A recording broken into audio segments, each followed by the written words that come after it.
Good evening. Welcome to WatchMojo, and today we're counting down our picks for the top 10 fictional movie and TV chefs.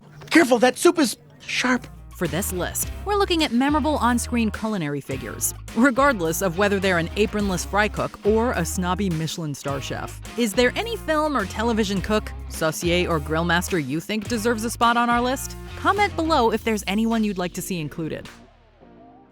Number 10. Carmy Berzatto, the Bear. If anyone can infuse a struggling Chicago restaurant with the explosive finesse of fine dining, it's Carmy Berzatto. And over the last couple of months, I've been trying to fix it because it was in rough shape, and I think it's very clear that me trying to fix the restaurant was me trying to fix whatever was happening with my brother. Summoned home after the tragic loss of his older brother, Carmy grapples with the financial desperation of his family's establishment and its tumultuous band of cooks. Though his cumbersome incapacity to communicate emotions makes him somewhat enigmatic, Carmy's gift and passion as a culinary artist are never in doubt. It's about consistency and being consistent. Can't operate at a higher level without consistency. Playing a man who's astoundingly different from Shameless's Lip Gallagher, Jeremy Allen White shines with nuanced authenticity that's as captivatingly real as the show's depiction of life in food service. This weird thing happens, too. You have this minute where you're watching the fire and you're thinking, if I don't do anything, this place will burn down and all my anxiety will go away with it. Both White and the Bear have earned critical praise and Golden Globe nods for their exciting representation of life behind the expo line.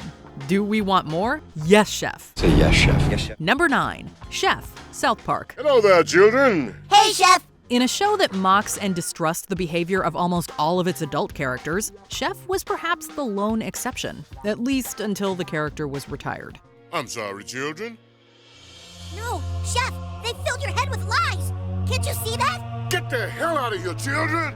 Voiced by soul singer Isaac Hayes, Jerome McElroy understands that leading a kitchen is a role that often demands more than culinary artistry. While he spends his working hours preparing food as the cafeteria chef at South Park Elementary School, he garnishes his dishes with smooth jams. Let me sing you a little song.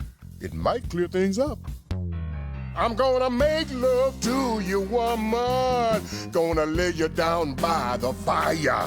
By leveraging the power of food and song, he provides not-so-subtle lessons to Stan, Kyle, Cartman, and Kenny about birds, bees, and everything in between. Sometimes you fall in love and you think you feel that way forever. You change your life and ignore your friends cause you think it can't get any better. But then love goes away. No matter what, it doesn't stay as strong. Number 8. Julian Slowik, The Menu. Over the next few hours, you will ingest fat, salt, sugar, protein, bacteria, fungi, various plants and animals, and at times entire ecosystems.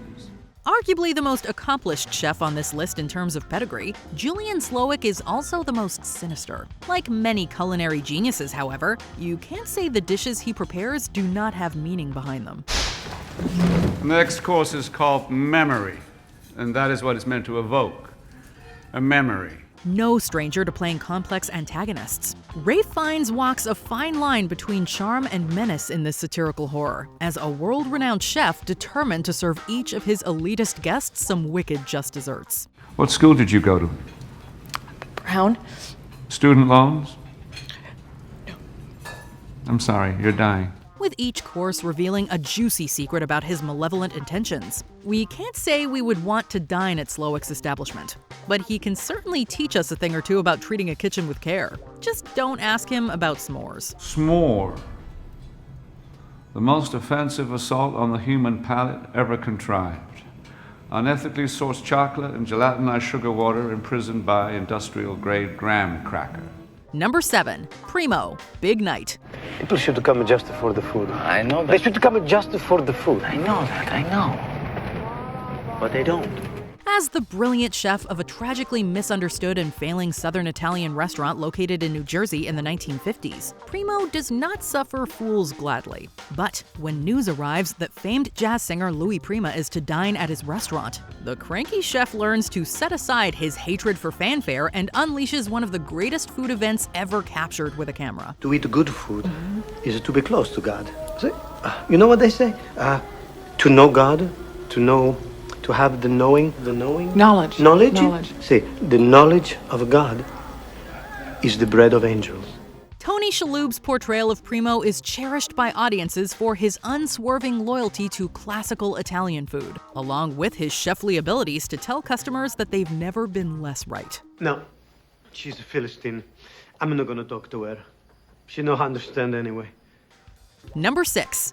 SpongeBob SquarePants. Can I make a Krabby Patty now? Oh no, you've got a lot to learn before you're ready to make a Krabby Patty. For many chefs, passion is the #1 secret ingredient. Well, other than butter, perhaps. But it would be difficult to debate whether there's any card-holding member of the food industry with more passion than SpongeBob SquarePants. Need you to say Team Krusty Krab! Team Krusty Krab! That's me boy! Now make me 10,000 patties! And no breaks! Although his station as the Krusty Krab's sole full-time fry cook may be unglamorous and humble, SpongeBob toils over every Krabby Patty with 120% enthusiasm. One crying Johnny coming up! First bun, then patty, followed by ketchup, mustard, pickles, extra onions, lettuce, cheese, tomatoes, and bun, in that order. One crying Johnny! Up! Whatever. SpongeBob deviates from the typical chef archetype, as he's known for his naive and overbearing positivity. However, Mr. SquarePants has yet to let the secret Krabby Patty formula out, and keeps his spatula ready at all times. Someone order a spatula! That's right! One hydrodynamic spatula with port and starboard attachments, and let's not forget the turbo drive! Number 5. The Swedish Chef, The Muppet Show. As one of the few Muppets with human hands, you could say the Swedish Chef was destined for a career in the kitchen.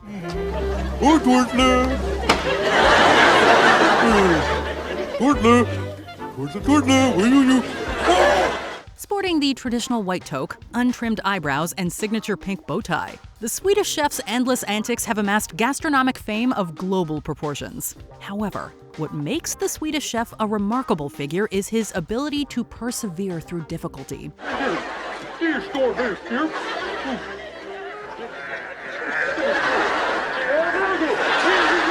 From sentient and rebellious plates of spaghetti to exploding eggs, the Muppet from Northern Europe is an example of how to answer all of life's hardships, with a resilient bork bork bork.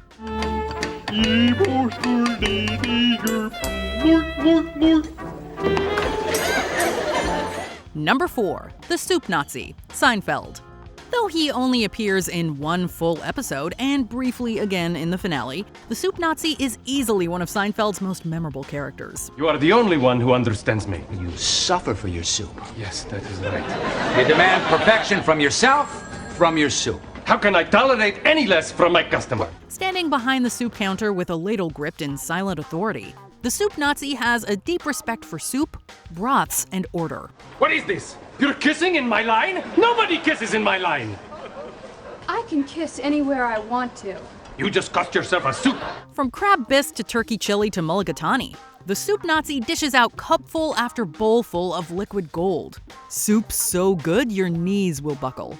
But no patron is above his righteous chopping block, as one social faux pas may mean... No soup for you! Number 3. Artie Bucco, The Sopranos. A mostly honest but often cowardly figure amidst a world of criminals, Artie Bucco exemplifies the troubled but incorruptible spirit. I cook like this. Reminds me of what I lost. Having my restaurant ripped from me. I can't tell you, it was like losing a limb. A combination of unmatched talent for Italian cooking and the wrong friends takes him and his career through a valley of despair. But ultimately, he comes out the other side clinging to his love of his craft. I guess because you know how to eat, you know how to run a restaurant. While The Sopranos pours on Italian delicacies from all angles, Artie's kitchen serves as the central culinary hub of the show for 6 straight seasons. The balding chef's excessive Italian-American spreads and vibrant descriptions keep viewers' stomachs grumbling, and like the show's finale, will leave you begging for more. It's all about the contrast, the crispness of the beans, the smoothness of the cheese. Number 2. Remy, Ratatouille. This is me. I think it's apparent I need to rethink my life a little bit. Unlike your average animated rodent, Remy dreams of feeding on more than house trash and secretly harbors a love for fine dining. When he accidentally helps a clueless garbage boy achieve a position of importance at one of France's finest restaurants, his fantasies become a reality. Where are you going? Back to the restaurant! They'll fail without me! Why do you care? Because I'm a cook! As an inspiration to aspiring cooks of all genotypes, Remy goes on to shock the world with his delicate taste for Parisian cuisine. And although the movie won an Oscar, Remy's most extraordinary achievement remains his ability to astound the ruthless taste buds of cinema's sternest critic, Anton Ego. Can I interest you in a dessert this evening? Don't you always? Which one would you like? Surprise me! Before we unveil our top pick, here are some honorable mentions. Goro Tampopo, master of noodles in the first ever ramen western.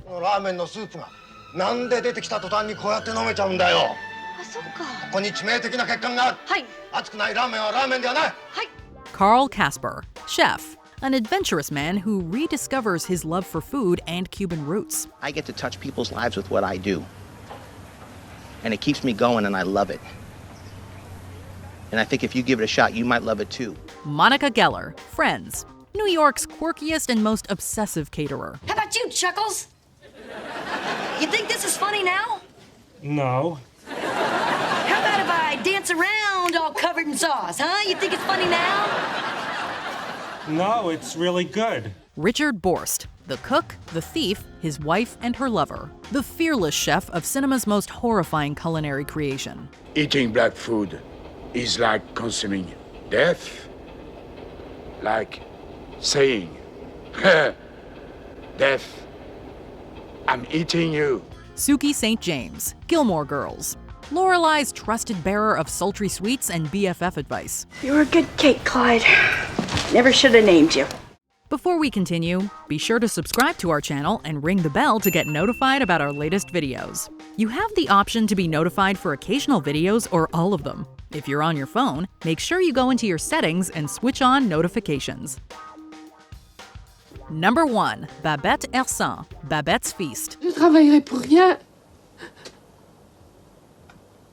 si vous ne me prenez pas à votre service. Je n'ai plus qu'à mourir. An artist is never poor, something that's not quite apparent when Babette first arrives as a penniless refugee on the doorstep of a rural Lutheran congregation. But we ultimately find that she was once an elite French chef. After years of taking silent refuge among the pious community, Babette wins the lottery and requests to use her last 10,000 francs to make one final meal to thank those who cared for her at her lowest moment. Jag vill leva in francs, mesdames. The banquet that Babette prepares is so ornate that it initially disturbs the community's puritanical beliefs. But Babette's meal ends up instilling itself as one of the most unforgettable presentations of cooking as art, as nourishment, as a commemoration of life, and as an act of love. Så blir du alltså fattig nu hela ditt liv. En konstnär aldrig fattig. Did you enjoy this video? Check out these other clips from WatchMojo, and be sure to subscribe and ring the bell to be notified about our latest videos.